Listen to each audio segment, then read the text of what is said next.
Hello and welcome to Say Hi to the Future, a podcast aimed at highlighting the human side of ingenuity. My name is Ken Tenser, CEO of SpyderWorks, a leading business consultancy for mid-market organizations and entrepreneurs globally. With me today is Frank Arenzer, Chairman, CEO, and co-founder at triOS College. Like this video if you enjoy our show and subscribe to our channel. Leave us a comment with who we should interview next. Thank you for tuning in, and I hope you enjoy the show.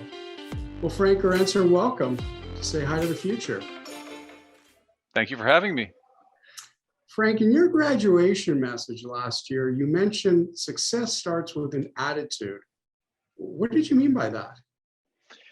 Success starts with an attitude. This was embedded in me when I went to University of Waterloo and took systems design engineering. And the whole concept was think about what you want the final product to be, and then work out the steps that you need to get there.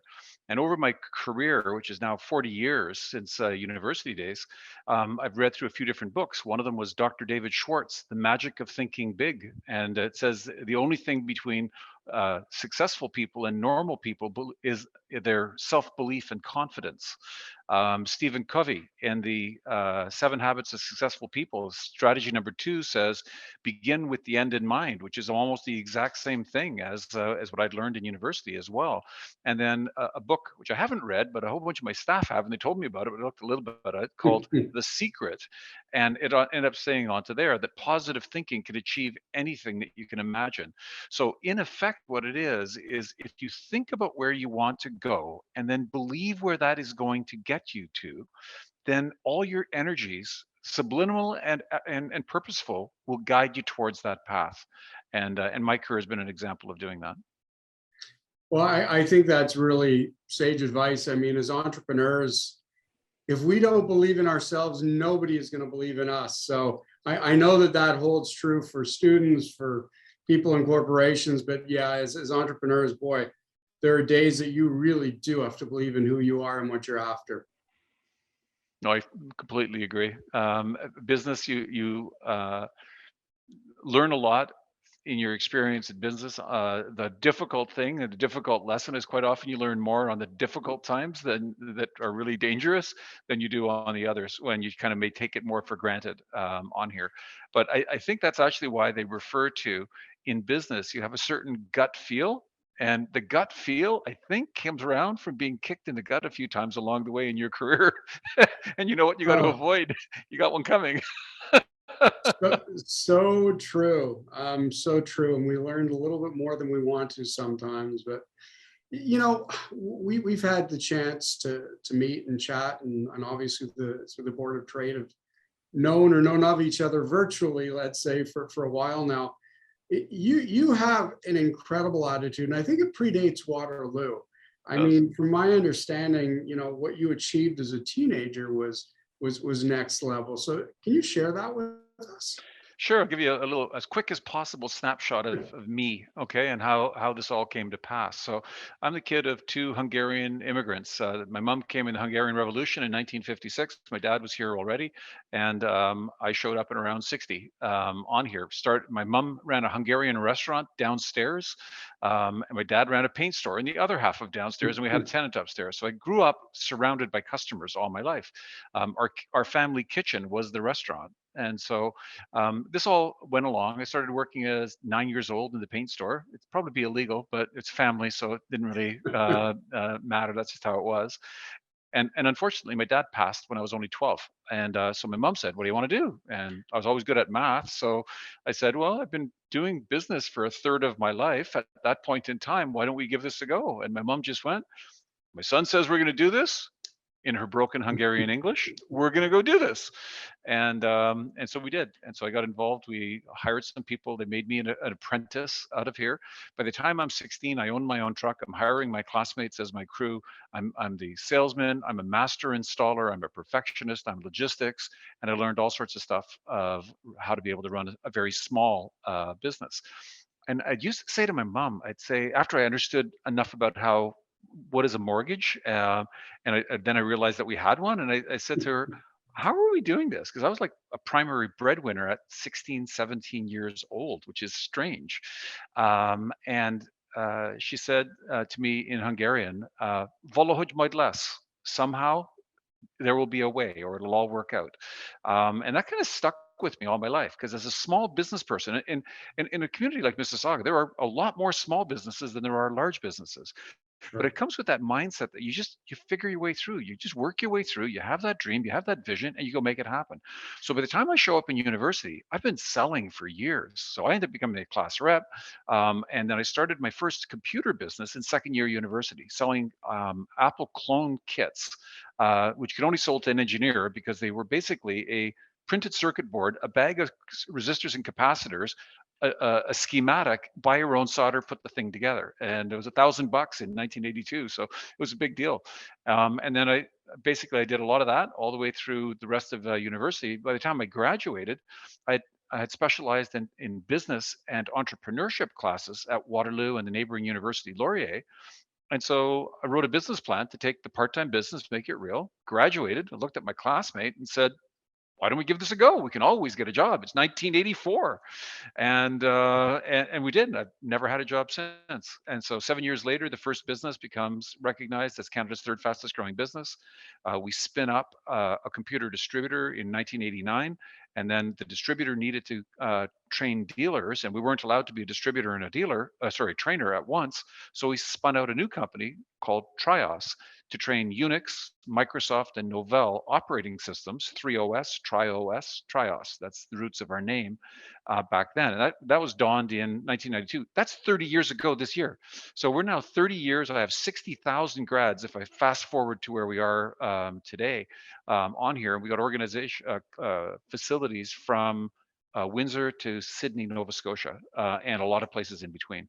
Um, so as the career got on, that was the early steps. We partnered with the Peel Board of Education. We did a joint program to train adults for new careers, and then realized, wow, it's not just corporations that need training; individuals need training.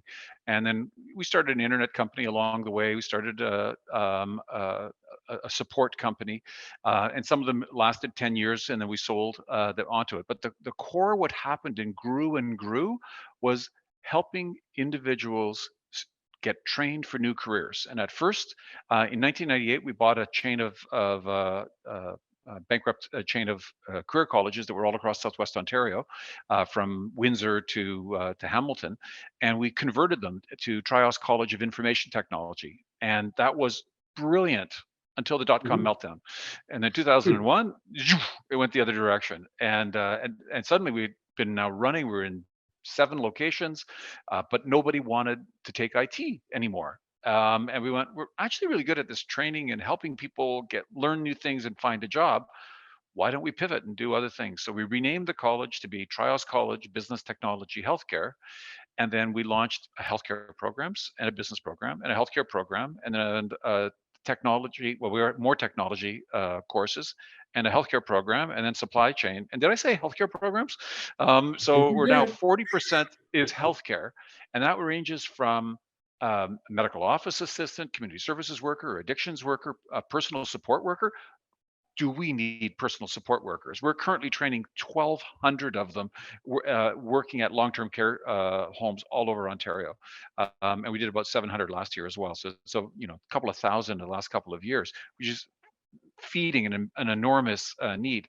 Other healthcare programs, massage therapy, it's wonderful. It runs on all our campuses. It's a almost free massage. If you want, just call us up. We'll be pleased to set you up. And even equine massage, horse massage. We bought a school that happened to have it 6, 7 years ago. Four horses or by horses? No, no, 4 horses. That would really hurt if it was by the horses. Can you imagine those hooves on your back? It's not quite the same. So, and so that's how we've evolved. And back in 2014, we acquired the largest group of career colleges in the Maritimes, called Eastern College, and so we still have 4 locations of that. Um, uh, in 2010, just before the pandemic, we launched our online division, Eastern Online. Just recently, we launched triOS Online. We just acquired a 20-year-old online school called the Center for Distance Education. We're bolting that all together as a couple of different brands, but triOS Online, Eastern Online, and we have 600 students there now. That'll be 1,000 and several thousand over the next few years. And the biggest changes that we happened have also happened subsequent to that. A week after we launched the online school, we started our first partnership with Sault College in Sault Ste. Marie, and we now have almost 2,000 students in partnership with them in a couple of locations, Toronto and in Brampton. And a year later, we partnered with Mohawk College, and so Mohawk is going to be 4, 5, 6,000 more students that are there. So in both of those cases, we were attracted to the quality of a great partner with a great reputation in their marketplaces, and Mhm. the feeling was mutual because we're the largest private in Ontario. We had a best reputation. We've been recognized by Canada's best managed companies for 12 years in a row, and the fit has been magical. We're doing a great job for international students, and the growth of the business is the biggest and the best we've ever done. And the facilities that we're building are absolutely outstanding, as you saw when you came. Absolutely. And I mean, incredible pride coming from you about what you're doing, and Oh yeah. very deservedly so. I think that there's a couple of things that really trigger me in what you talk about. I think the first one is training, educating, or retraining and re-educating. And I think that's so critical today because, you know, you and I might have had one or two or three jobs or two careers, whatever the statistic is today. People are going to be changing. I don't know how many times. And whether it's technology or just life in general, it is changing at such a quick pace that I think that what you're doing is so critical to almost anybody's success going forward. Oh, absolutely. The student body that we have, about a quarter of them have a degree. About another little less than a third have a college diploma as well. We have a lot of students that are international students or are new Canadians, and actually the new Canadians and the international students usually have a higher level of education than the domestic students do as well. So it's a wide range. We have students who took a degree in something, okay, and then went, well, this is great for my education. It was a wonderful experience that was there. It gave me an opportunity to grow up, but I need a job. I need skills to lead me to a job, and they want to sign up with us. Whether they're going to take digital marketing, whether they're going to take video game design and development, Mhm. whether they're going to take personal support worker. It all depends on what type of thing that they're looking to be able to do. And so our programs are career programs. We're a career college, and they're all focused directly on training to help students find a job. In fact, that's our mission statement is helping students become Right. job ready graduates. Short and sweet is exactly what we do. Well, and as somebody who's hired a lot of graduates and in their career, I can tell you the job ready is those are beautiful words. You and I are kind of from the same generation, give or take a year or two. Um, we're getting a little bit older than some other people that might be listening. Canada needs an influx of really bright younger minds. And I think that your connection to international students and what you offer to them, I think it's an incredible, it's a credible piece of foresight by you. So what is it that makes them so attracted to what you do, and the support you provide them to get into the market after? Uh, what the international student is coming here because the Canadian government has created a program that allows an international student to study at a public or a college or university for 2 or more years. And if they do that, they're allowed to be able to work for 3 years. And so education is, from an international student's point of view, not all, but for many, a pathway to be able to work in Canada afterwards, get their permanent residency, and then ultimately become a Canadian citizen. And in my opinion, and I think yours, Canada is the best country in the world to live in. We are an open, diverse society. We're a safe society as a whole. On here, we got lots of space, even though it may be crowded in certain spots in downtown Toronto. I Yes. mean, I remember graduating, going to Europe for a few months, and on a train, and every 20 minutes was another major city. And I'm from Sudbury, 4 hours north of Toronto. And I remember after landing on the airport and driving home, I was like, oh my, there's like 3 hours. There's nothing here. It's all just Absolutely. open. And this is Canada. And that's only a tiny piece of Canada. Canada's huge. So what do they want? They want to get their piece of the Canadian dream. That's why they're here. And it is so complementary because Canada, as you pointed out, one, we're getting older, and if you just watch the demographic changes, we are getting older as a society. And two, as Canadians, we don't make enough Canadians. Okay, the birth rate to stay even is about 2.1. I think we're down to about 1.6. So the only growth we have in Canada, the maintenance of our population, is immigration. And what better source of immigration? You have an international student. They're generally younger. Average age is about 24 in our case. So they're not 18 and just not even sure what they want. They generally already have a degree at home, a degree in engineering, a degree in business, a degree in all sorts of other things that are here. They come over here for some specific skills that are onto here to qualify for what these programs are. But in the end, what we get as think about it as a citizen of Canada, what do we get out of this? We get people that have done 2 years of training. They have a Canadian credential, which opens the door for them to get a real job, not just flipping a burger. Okay, and then afterwards, they've got 3 years of work experience. At that point, they've got 5 years in the country, and they've been good people in the country. We're not talking about any issues with criminality or anything that's there. They're good, hardworking, compassionate or passionate people, and then they apply for their citizenship.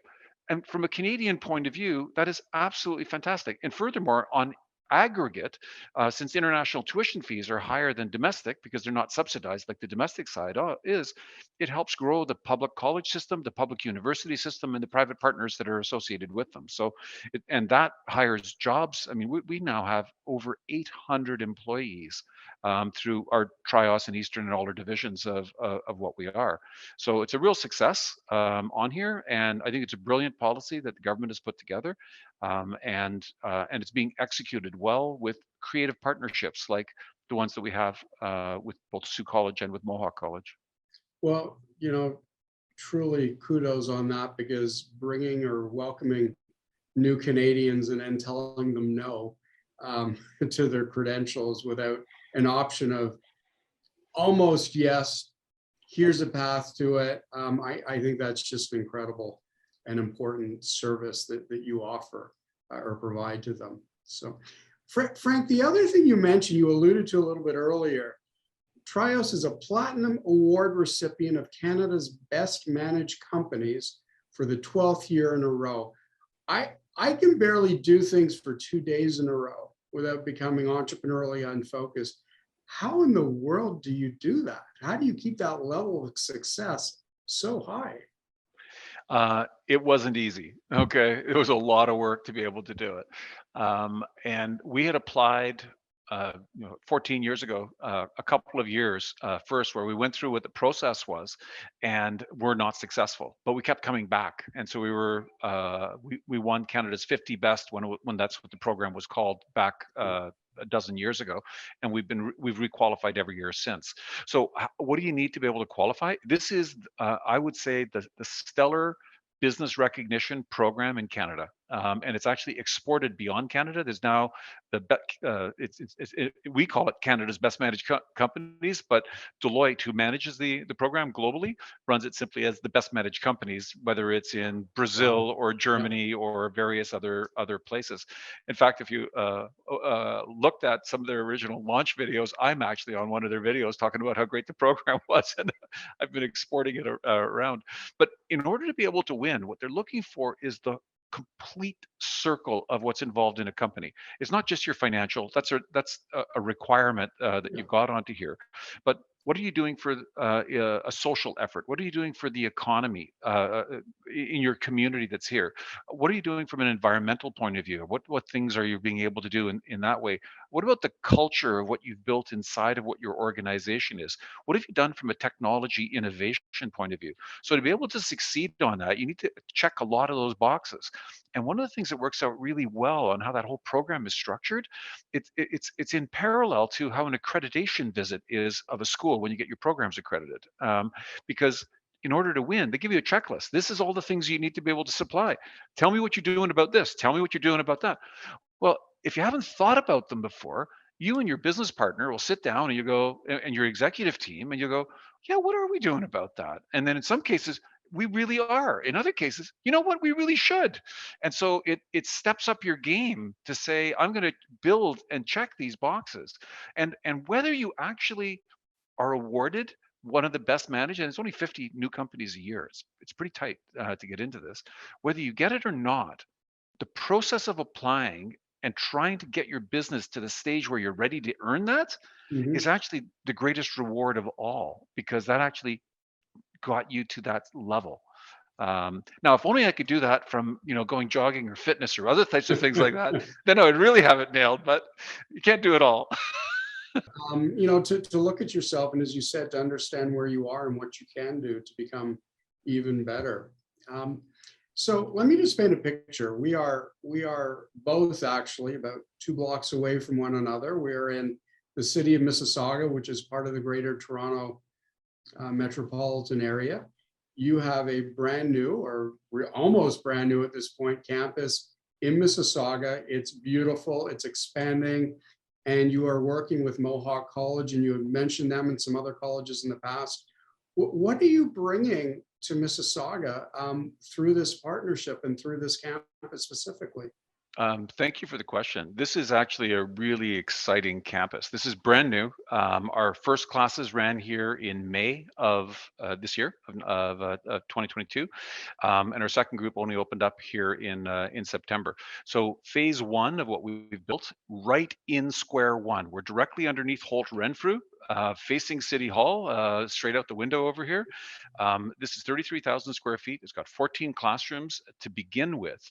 But we just started construction last week of phase two, another 7 classrooms. And as soon as it's finished, we go straight into phase three with another 14 more. So by the time we're done, we will have 58,000 square feet of facility, and we will have somewhere between 3,500 students and 100 plus employees in this campus alone. And it's gorgeous. If you see how we built the campus, what you did, I mean, the hallways, as you look through it, it feels like a community college. There's 10-foot wide hallways. Everything's all color coded that's out of here. The quality of the fit and the finish, the industrial look with the polished concrete floors, the open deck ceiling, the lighting that's inside all of here.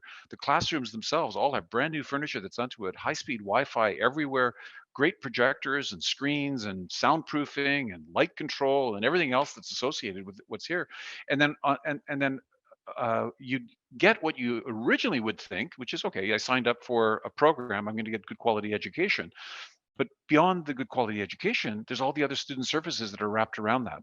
So those would be things like onboarding, helping you get pointed towards where housing would end up being. We even run a food bank partnered with Seva in here. We give them a few $1,000s every once in a while, and they help stock the food, and we take care of doing the distribution of it. Students have other services like academic support services, academic advising services. So if you're not doing well, and we're going to get you back on side, and we'll get you a tutor so that you can improve on here.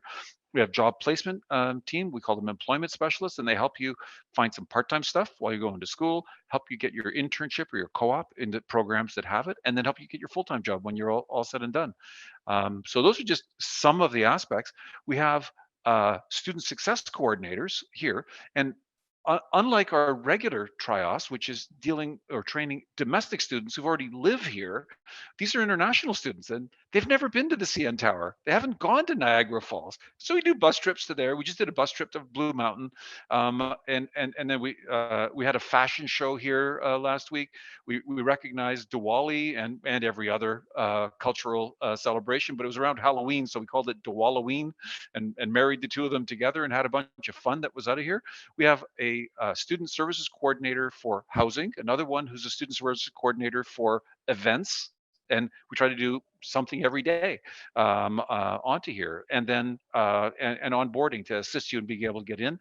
We actually, just outside my office, there's a immigration office, because the students at the tail end, most of them want to figure out how to get their postgraduate, so we include a level of that built. So it's the program and all the services wrapped around the program, including an office that we set up here, bigger than an office, for the Mohawk Student Association, so that they can do their own coordination here on campus. So we don't have a football team, a hockey team, or any of those types of things. But we do have is great education, passionate bunch of people helping our students, and some great outcomes that are here. And my experience with the students as well, the dominant source of students right now is India, which is common to the community college system. And then even within India, the predominant part of India is the Punjab. So that's the dominant group. But we've got 26 other countries that are represented here in smaller numbers. And as time goes by, we'll diversify the audience of what we have on here. So it's a beautiful facility. When I met with Oxford, who owns Square One, what I said to them is, when we're at scale, I'll be bringing 3,000 hungry bellies to the campus every day. They got food courts over here, more than one of them. The students are working, some of them part-time, in various of the retail stores that are here. And of course, this is a really nice mall. They Yeah. buy stuff as well, and it's the center of the bus universe of Western Toronto. I mean, the whole bus terminus is right here in the mall, and they're building the new LRT that's going to go right past the mall, and might there's discussions about doing a loop that would go right past our front door. So I couldn't imagine a better spot. Free parking for staff, free parking for anybody else. Most of the students use transit, and so we're in the middle of everywhere, and it's a fantastic location. And if you come and see it, and I'd invite anybody who's watching your video to come by, you'll see that this is a beautiful campus that would make people proud of what a combined partnership of a public college, Mohawk, and a private college, triOS College, have pulled together to help international students succeed in Canada. Yeah. Well, I can certainly attest to it. I mean, it was an incredible tour. It was, again, as you said, it goes so far beyond education to welcoming, to supporting, so socially supporting, helping them get work, helping them, become new Canadians. It truly is. It's an ecosystem that you've just done an incredible job assembling. And I know that, look, this goes on Spotify and a lot of different platforms, but YouTube absolutely is video. We are going to make sure that people see images of what you've imagined and actually built now. So, Frank, our time is actually coming close to an end here. It's amazing how half an hour goes. But before going, I want to ask you this last question. What is the best compliment you've ever received from a graduate of triOS? It was a good question. You told me the question was coming. Okay. And so I did a little homework. I tried to go, where's the best compliment? I looked it up. I have so many. Let me just give you little snippets. The triOS has been an amazing experience for me. I love the staff and facilities. I ended up getting a great job. I had the most wonderful experience and time at triOS. The community services program, one of our programs, gave me all the knowledge I needed for my career to lift off. Your massage clinic is awesome. I've had a professional massage for years, and I couldn't imagine your students are so professional. I can attest to that. I've had them a couple of times. They're fantastic. The massage therapy program in Windsor is an outstanding program academically. My experience at triOS College was excellent. I'm extremely happy. I recommend triOS any day. I'm new to Canada with 2 children, and they've made virtual learning easy. The list get on and on. That was just about 10 of them that I just pulled out of off the top. So what the essence of what's on it is, when we do our job right, at the executive, in a business, the culture of the business is driven by the ownership of what's there onto the business. And if Right. the ownership says our goal is to do it right, then that comes all the way through the organization. And yeah, there's always errors that happen here or there. We're all human on what we end up doing. But the essence of what's onto it is deliver a good quality education, and tied into our mission of helping students become job ready graduates.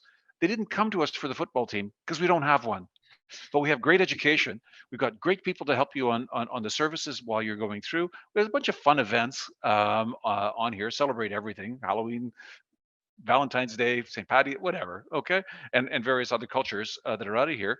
That will help you get a job at the tail end of it. That's why you come to a career college. You come to a career college for a career, and international students do the same thing, but they want one step further. They want a career and a doorway to come into Canada. So it's just the same and a bit more on it.